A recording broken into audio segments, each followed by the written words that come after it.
It's actually a pretty easy repair. You see the tactile push button switch there that's been replaced. They look just like this. They just unsolder. You solder in the new one. It works like a champ. You can find them in a box like this. Amazon sells it for about $9.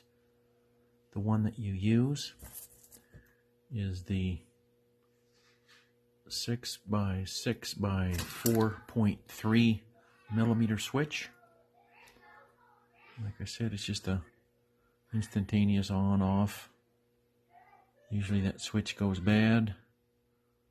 Takes about 5 minutes to pull out the old one, put in the new one, and you're good to go.